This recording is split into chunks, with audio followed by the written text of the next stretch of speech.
If you're thinking about buying a home in Chicago, this is the #1 video you want to watch before you make that decision. And what I want to do with this video is kind of give you a standard to go off of, a benchmark to work with, something where it could give you an idea of like, okay, this is what I want, this is what I don't want, and this is the direction I want to go with my home purchase. And of course, if you don't have a real estate agent and you would like to work with me, all my information is in the description. There's a link there as well. You can get a hold of me and we could get started. Now, let's talk about the things you want to do before buying a house in Chicago. My name is Aram Ghazaryan. I am a real estate agent with the Agency X here in the Chicagoland area. And if you enjoy this video, please like, comment, subscribe. I'm gonna be coming in with a lot more valuable content like this. Both the city and the suburbs are the areas that I cover. And I'm also someone that's investment focused. I own properties myself, so I can guide you in a lot of different ways. You're gonna see a lot of different content on this page. That being said, if you're thinking about buying a house in Chicago, and I'm talking about the city of Chicago, and there's a couple of things you need to consider. #1,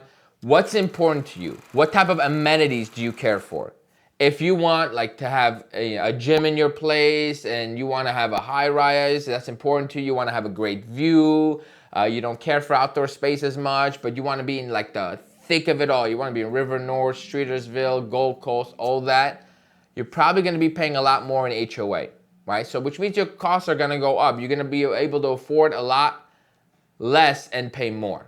And if amenities are important to you, something to consider. #2, location. And what I mean location is not necessarily like the neighborhoods, because we're gonna get to that. I mean, if you work in the suburbs, right? There are certain areas you wanna be in that's closest to the highway. For example, if you're in Lakeview, all right, even though the distance between Lakeview and the highway isn't really that far, because it's city roads, it's gonna take you about 20 minutes to get off the highway and get to Lakeview. If you work in the suburbs, or you need to get on the highway somehow, specifically 90 to get to your job. However, if you live in, say, Roscoe Village, or the west side of Lincoln Park, it's like that. Your commute is literally down 20 minutes. Because I used to have a friend and a client that I sold the home to right off of Fullerton Road.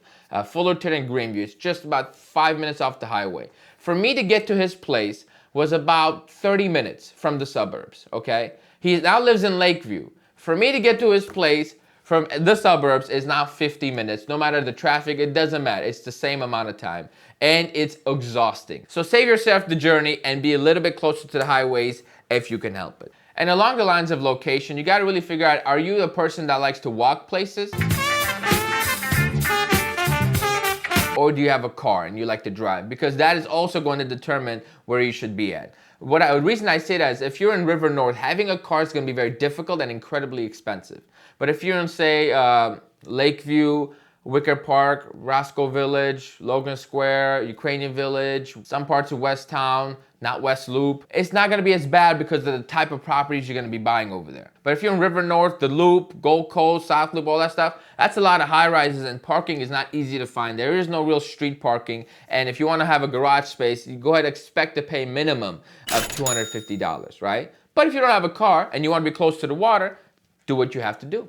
#3 is neighborhoods. Now, neighborhoods and locations are completely different, right? There's a lot of neighborhoods in Chicago, and I've made a video about it that I will try to link. If it's on this channel, I'll try to link it, right? But we have a lot of different neighborhoods. I've named a few. We got River North, Streetersville, Gold Coast, Lakeview, Roscoe Village, Uptown, Edgewater. Now we're getting a little bit more north here. And then to the west of the river, you have neighborhoods such as Logan Square, Wicker Park, Ukrainian Village, West Town. These are all great places to be at. And where you should buy a house is gonna be determined by your budget, what amenities you're looking for, and what location fits your needs the best. Like, how close to the highway do you need to be at? Do you need to be walking distance from a bajillion coffee shops, etc., etc.? You get the point. #4, your budget. Now, these kind of all go hand in hand. Now that I mentioned, it's like genius how we play this out. But your budget is really going to determine what location, what neighborhood, and what amenities you could work with, right? And here's the best advice I can give you. If you want the biggest bang for your buck, you want to buy these small size buildings. These are usually 3 to 6 unit buildings where there's really not that many occupants. The HOAs are generally under $250, very easy to maintain. You always get some type of outdoor space and some type of parking. And you could get a 2-bedroom, 2-bath for around $400,000 to $450,000, and a really nice one at that. Good amount of space, 1,200 square feet.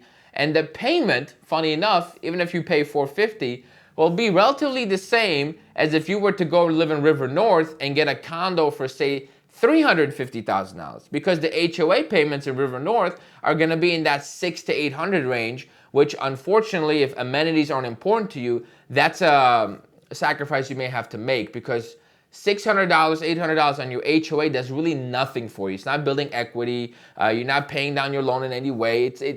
It's got nothing to do with you. It's only gonna go up, and it's just an expense. So if living in River North is not something that's important to you, you don't care for the walking distance of everything River North has to offer, then make the sacrifice, or not the sacrifice, make the decision to live in these, smaller buildings where, yeah, you don't get the greatest view, but you get a lot more bang for your buck. Or vice versa. Maybe you have unlimited money and you don't care, then have at it, right? You could have if you have the right amount of money, you can have everything you want anywhere you want it. So that's just something to keep in mind. I always like to, especially if it's your first time buying a place, I always recommend you buy these small, like 3 to 6 unit buildings, because first, they're so much easier to rent. They're a lot cheaper to maintain, and the barrier to entry is a lot less. So overall, I just think they're bigger, just better deals. And another perfect segue, rentals, okay? Generally speaking, when you buy a condo, because of the HOA payments, it's going to be a lot more difficult to turn that into an investment property. If it's a giant condo building and it's got a property manager inside the building, it's even more complicated for you to go ahead and lease that place out, right? Because there's a lot of things you have to do, a lot of violations. You have to follow a lot of codes, etc., right? But if it's a 4-unit building that's self-managed, that has no rental cap, you're good to go, right? You don't really have to answer to anybody. It's very easy to rent. There's a lot of people looking to rent out there, and you could keep your rents lower because you don't have an HOA payment to worry about, right? If, for example, if you have a paid off place, right, you don't have to keep raising your rents just because your HOA is $1,000. And those are the 5 things to consider before buying your first home. If this was helpful, if you found some value from it, if you want some more hands-on attention, you want to meet with me and get your questions answered, I'm happy to do so. All my information is in the description. Again, my name is Aram, and I look forward to working with you and helping you out on your journey. Thank you very much.